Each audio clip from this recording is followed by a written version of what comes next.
નવી દિલ્હીમાં આયોજિત વૈશ્વિક એઆઈ સમિટ દરમિયાન કોંગ્રેસ દ્વારા કરાયેલા વિરોધના પડઘા ભરૂચ સુધી પહોંચ્યા છે।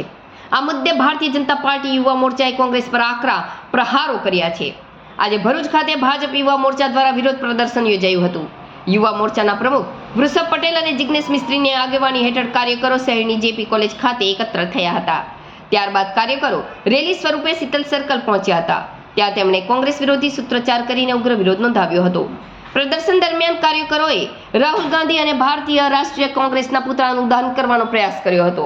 જો કે સ્થળ પર હાજર પોલીસે તેમને રોકતા પોલીસ અને કાર્યકરો વચ્ચે થોડી ભારત મંડપમ દિલ્હી ખાતે વિશ્વ કક્ષાની એઆઈ સમિટનું આયોજન કરવામાં આવ્યું છે, જેમાં 100 થી વધારે દેશના એઆઈ સાથે જોડાયેલા પ્રતિનિધિઓ હાજર રહ્યા છે અને સાથે સાથે એઆઈની જે જનક કંપની છે એવી ઓપન એઆઈ ના સ્થાપક સેમ ઓલ્ટમેન બી જ્યારે ભારત દેશમાં આવ્યા છે, ત્યારે આ સૌ લોકો ભારત દેશમાં રહેલી પ્રતિભાને જોઈને ખૂબ પ્રભાવિત થયા છે અને ઇન્વેસ્ટમેન્ટ સુદ્ધાની પણ તૈયારી દર્શાવી છે।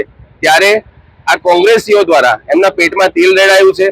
દેશનો વિકાસ, દેશનું પ્રતિષ્ઠા, દેશનું સન્માન આગળ વધતું જોઈ એ હંમેશા વિરોધની નીતિમાં આવી જતા હોય છે।